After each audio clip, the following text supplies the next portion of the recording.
Hello and welcome to A Taste of My Life, the show that dishes up people's lives on a plate.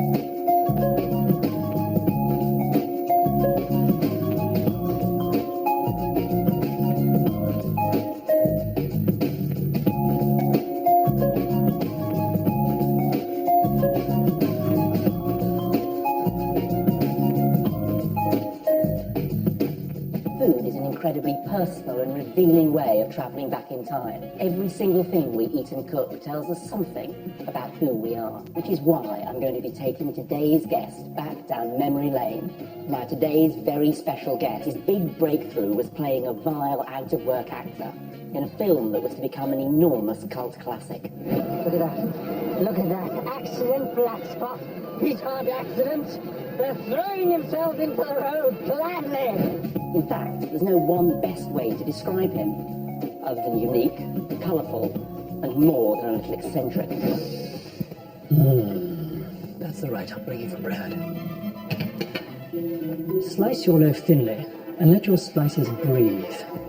He recently put the story of his traumatic childhood on the silver screen. Yes, today's guest is, of course, the wonderful Richard E. Grant. And coming up in today's show, Richard sniffs and sniffs and sniffs his way back down memory lane. Comedienne Meera Syal throws down the gauntlet for Richard E. Grant, the chef. For your Indian friends, try vegetable biryani. And Richard's wife invites us to their place for an unusual breakfast. And he tends to gag or hold his nose while he eats it.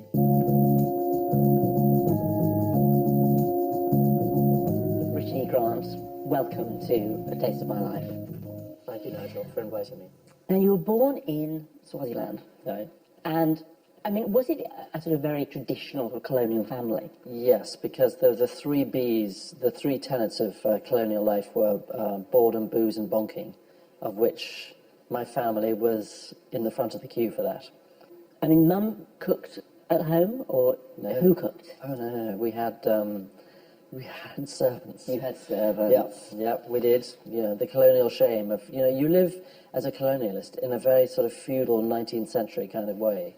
The tradition was that colonial wives taught the cook to make 7 meals for the 7 days of the week. So you knew that on Sunday it would be roast beef, Monday roast chicken, Tuesday lamb, Wednesday shepherd's pie, Thursday pork, Friday you'd have fish. So there's incredibly English meals, absolute traditional British food, in the sweltering heat, Yeah.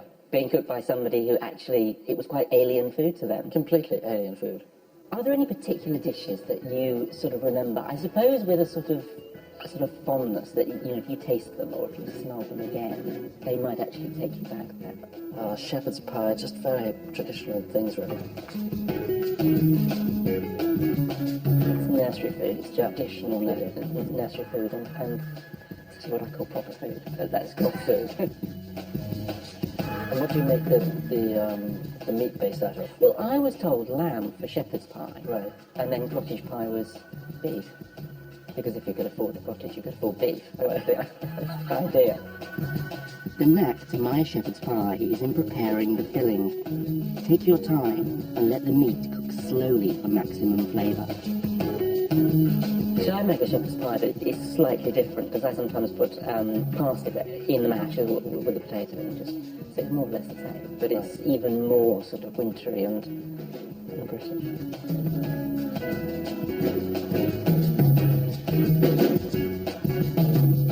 I'm sure I can have you some shepherd's pie, can't I? Yes, you can. Why is it yellow? The topping is parsnip. Right. I mean, I love shepherd's pie as it is, the big classic sort of thing that Thank you. Mum makes. I mean, I know your mother wasn't around for long. Right. I mean, really until you were sort of, what, So 10. 10. Yeah. And what sort of relationship did you have with her? I mean, was it a very loving one, or was it a... Can I start eating? Yes, please do. It was, I think that she was not something that you could disagree with. If Mum said it, then you did it. Yeah. Definitely. No, I'd always argue, oh, it's very good. Delicious. Oh, damn, isn't I it? could argue with my dad about things, but not really my mum. What about you? She was the warm and fuzzy one. She was. That was a scary one, yeah. No, it was the reverse in my family.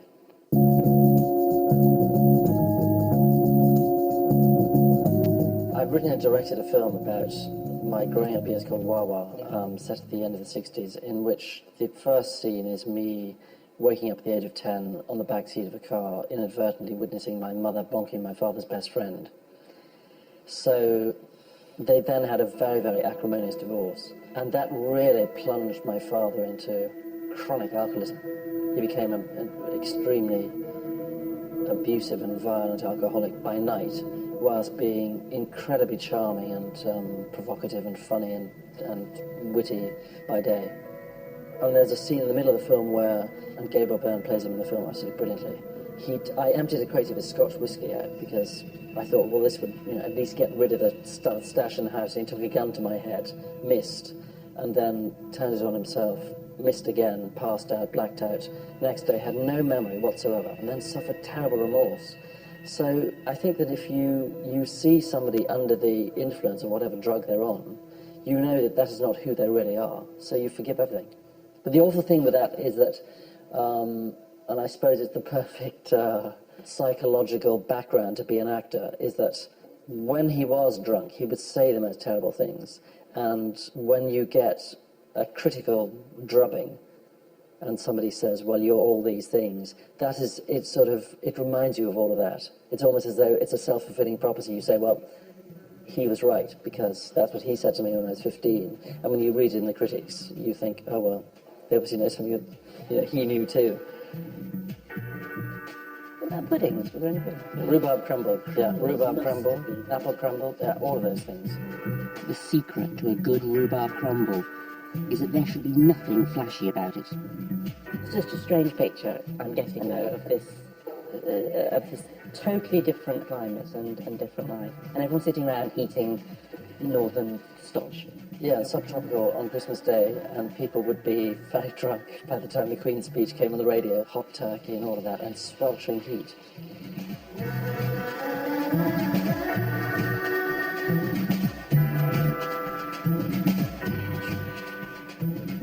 I was always told that I couldn't eat just before a meal.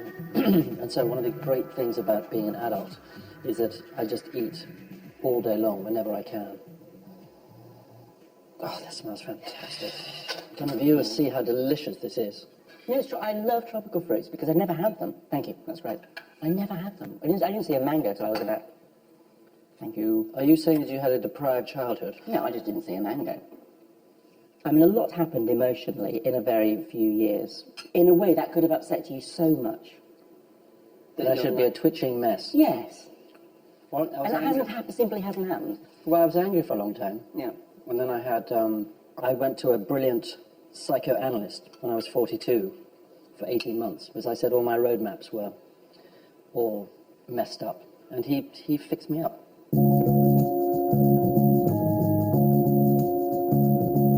I'm very interested to know what you're like to cook for. A pain in the because I don't drink milk, alcohol. I don't really like, apart from a little bit of Parmesan cheese, I don't really like cheese very much. So there are all sorts of things that I don't like eating, and that makes me annoying to cook for. There's a big no list of can't do this. There's a big no list, yeah. I've got a little surprise for you, actually. What, guts and offal? No, much, much nicer than that. Okay. I promise you, much nicer. Okay. Oh my God.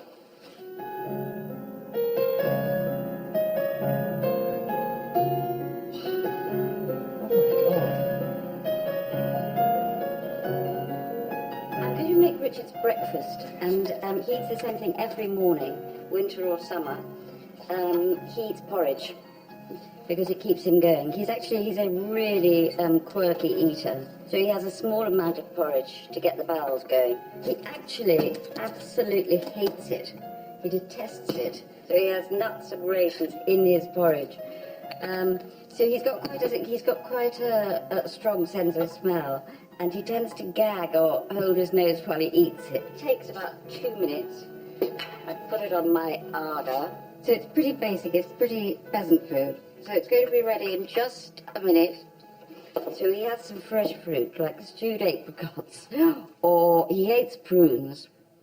So not prunes, but he has some sort of fresh fruit in it, strawberries, apricots, whatever, just to soften the blow of the porridge, really. He likes it really runny.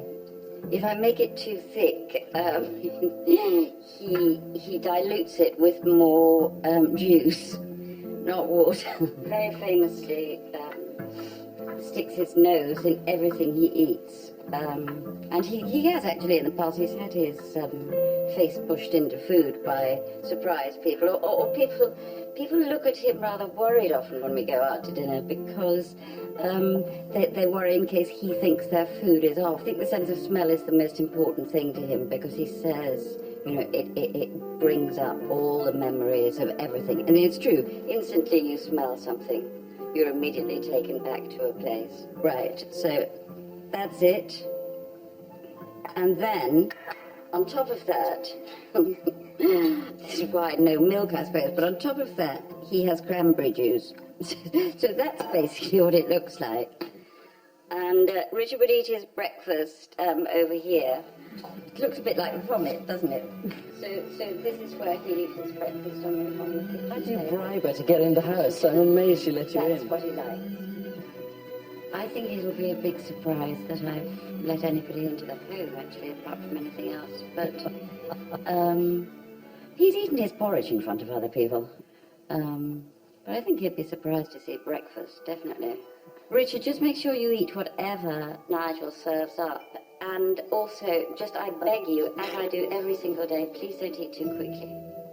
Give yourself time to taste the food, darling.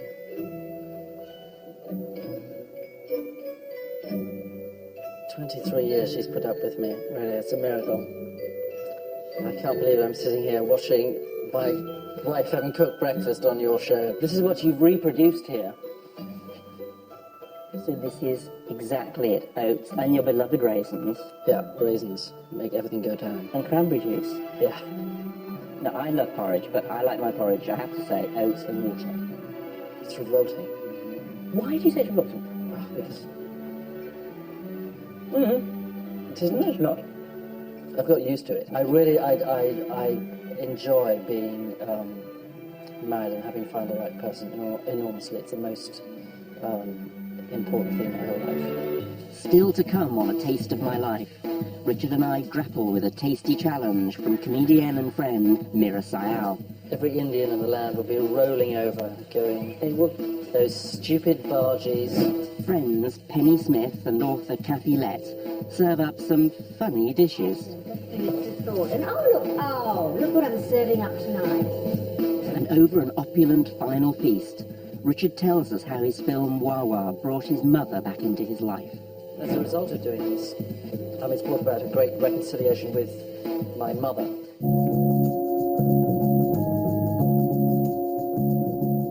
This is the point normally on A Taste of My Life where I have a little blast from someone's past, from their culinary history, and then I challenge them. And this time I'm not going to do that because I've actually got a challenge from someone else. Not from me, a friend of yours. Richard E. Grant. Hi. Sanjeev Nothing Kumar. Hi, Sanj. Yeah. Oh, sorry, that's my grandmother. She's a bit mentally old. I know. He was a guest on the Kumars at number 42. In fact, he was the guest in our very first programme. And Richard turned up and was the perfect guest. I mean, the perfect guest. Every time I've cooked for Richard, I think it's always been Indian food because I'm a bit boring, really. I always end up doing, the things my mother taught me. But also, I feel the expectation often is when people come to an Indian person's house, what they kind of want is home-cooked curry rather than the stuff they get in the restaurants. Hello, darling. It's me. It's my greeting to you. I think because you've always loved the Indian food I've cooked for you, and because I think it would be good for your soul, I think you should attempt a vegetable biryani, because it's something you can throw together yourself after a hard day's filming. So for your Indian friends, try vegetable biryani. Okay. So you'll do it, yeah? I will. Yeah. Try Right. it. Yeah. Now? Yeah, let's do Right. now.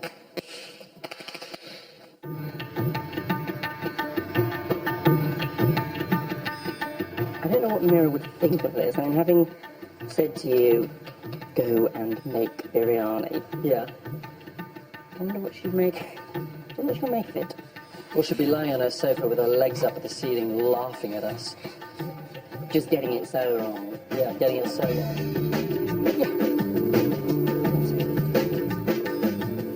Just really to get a sort of really aromatic taste to put everything else on top of it.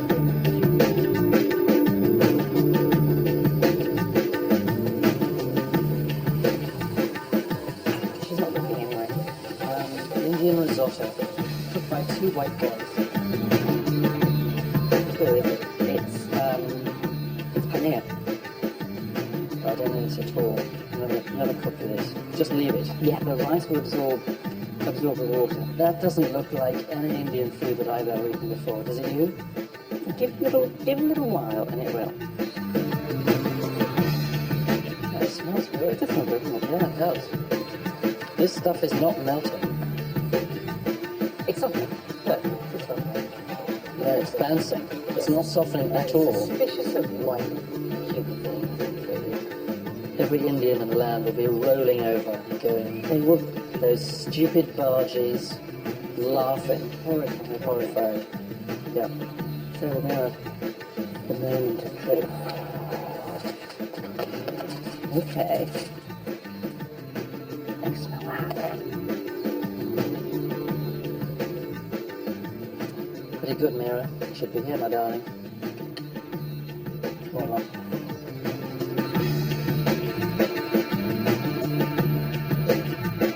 Out of 10, 2, 4.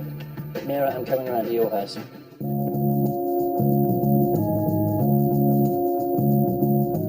can't go on like this. I'm a trained actor reduced to the status of a bum. I mean, look at us. And so, of course, I mean, with now. Has that haunted you? I mean, it must, because I know there's lots of huge with now fans. Well, it's gone on for, since it was made 20 years ago, it's had this ongoing sort of cult following. And I don't really understand why, other than that I've never met a Withnail fan that I didn't think was a good egg. Have you been at the controls? What are you talking about? The thermostats, what have you done to them? I haven't touched them. And why has my head gone numb? I must have some booze. I demand to have some booze. Why it should have this ongoing life, I don't think any of us can really work out why that's happened.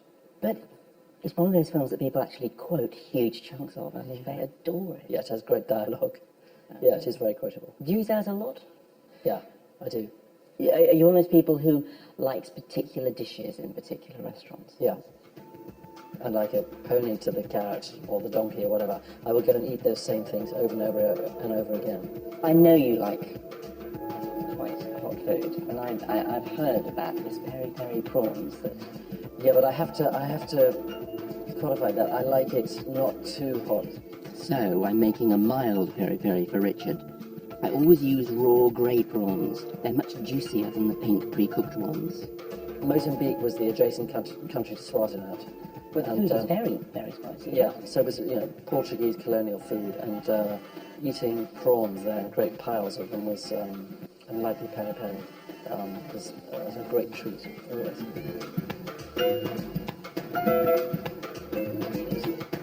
Offer you a peri-peri prawn. Or three. Thank you. Wow, that's almost wonderful. Oh, how good is that? Absolutely wonderful. Absolutely wonderful. Circa Mozambique, 1973. You've done what? I mean, it must be over 30 films. I've been in 34, yeah. And which one of them is... Excuse me, sorry. Do carry on. Which one of them is your favourite? Very good for soup stock. Favourite? Writing and directing my own one. Wow, that was the most... What was the absolute? Wonderful experience. Yep. You get asked 2,000 questions a day, and somebody said it's like being pecked to death slowly by pigeons. It's a perfect job for a detail-obsessed masochist. Where are those prawns? Can you bring them back? Have they been eaten? I'd like more.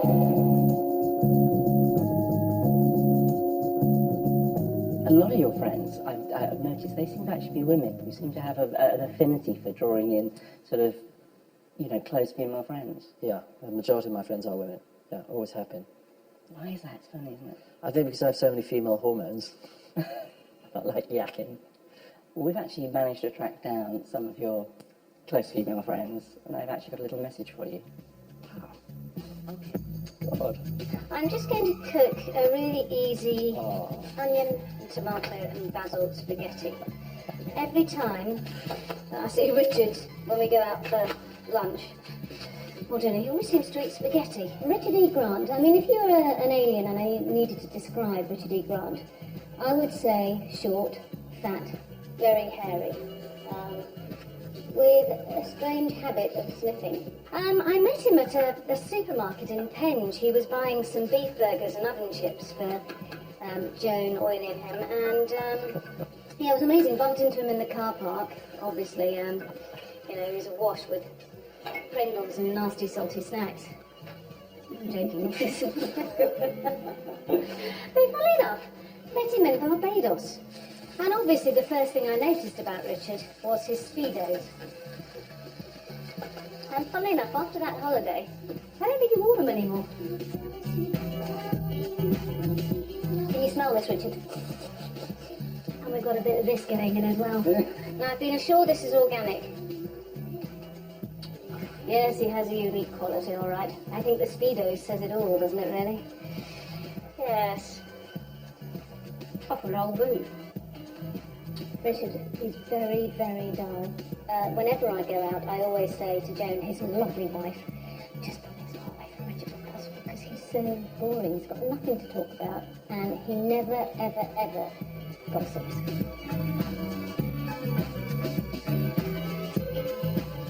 Nice and creepy. How could you not want to eat that? And the pièce de résistance is the truffle oil. Did mention gossip. Well, how do you define gossip? Gossip to me seems to be what people do all the time. Everybody talks about everybody, so I don't see it as a pejorative thing at all. Yes, but some people are better at it than others. Some people are really This is good. true. Yeah. Penny looks like she might be quite good at it. Yeah, she's very good at it. She's a good gas bag. Actually, I've got another message from a friend of yours, but this is not so much a foodie message. It's, I'll just say, slightly unusual. Well, as you know, Richard, wordplay is foreplay for females. Tells us what I'm still getting laid. And you have a black belt in Kung Fu. You've given me quiplash many times. And you know I can't cook, but we do share a passion for food for thought. And look what I'm serving up tonight. Richard knows I can't cook. Actually, I burn. Really, I burn water. So when he comes for dinner, I just dial my finger to the bone, ordering takeout. It's really tragic. He's deeply eccentric as a cook and as a person, which is what makes him delicious. He loves women, not in a predatory way. I mean, he's my only male friend who I can strip off to my emotional underwear for. It's a psychological striptease that reveals all. But he would never prey on you in any way. Dear God, I would prey on him. Given half a chance. He's really unshockable, and he's fantastically loyal and really wicked.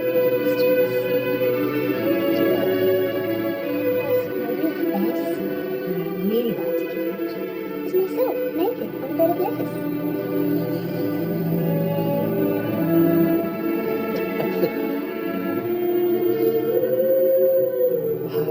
That's amazing. It's so odd when you know people and then you see that it's almost like being dead, because you don't normally get people saying these things to you, to your face, sure. do you? No, So it's very unnerving and also, very welcome to receive a compliment like that.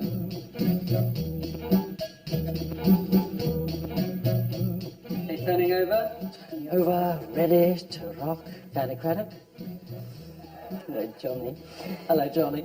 So this is your fabulous, fabulous final feast. Please run me through it. Crab. And to make it into a big salad. Crab salad. Yeah, absolutely delicious. Soft shell crabs, deep fried, absolutely sublime. Fish soup. Fish soup, so you can put those in. In here, and here we have that old four-place standby. Unbeatable oysters. They do look fantastic. Do you like them? I could eat them every day of my life. Shall we move in together? Why not? So the sticky toffee pudding plus bread and butter pudding, and then you'll just explode. Well, it looks gorgeous to me. And you managed to get raisins in both of them. Absolutely. Stuffed to the gunnels.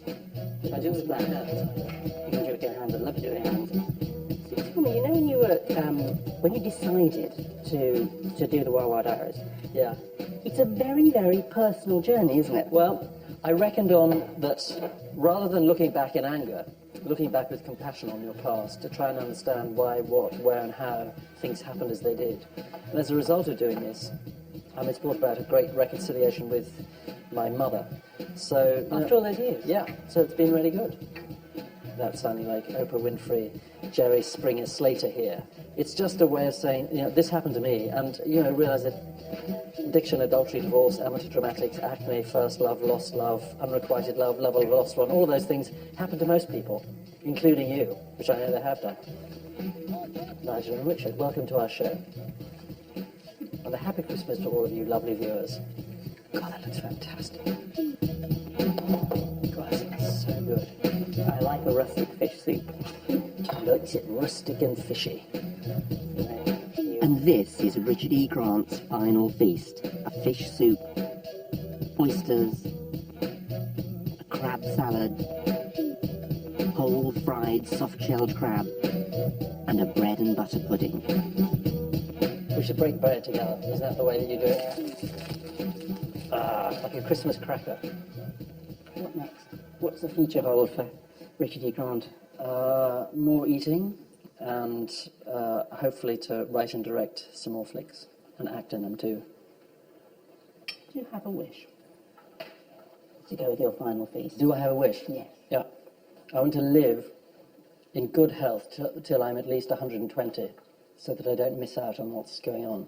I worked with John Gielgud, and he was in his 90s, and I said, how old do you feel? And he said, well, he is 36, but he's stuck in a body that's all old and falling apart. And I said, what's the worst thing about being your age? He said, that when I look in my address book, everybody's dead. So cultivate younger friends is the answer. You've got some guests, Apart from you, apart from me. Who would you choose? my immediate family and my best friends, because whenever I thought about those lists and knowing what it's like to go to a dinner where you don't know people, and the more celebrated they are and the more witty they're supposed to be, I find that is intimidating. So I'd rather be with people that I know and love for my final feast. Although I wouldn't mind having Barbara Streisand or Annie Lennox just to sing us a couple of songs on our way out. We can allow that. Could we allow that? And they both like to eat. Yeah, we can allow that. Richard, thank you Thank you. very much. Thanks for being a guest on Taste of My Life. Oh, thank you for having me, Nigel. Thank you for this gorgeous feast. Fantastic food. Soft shell crab. It is.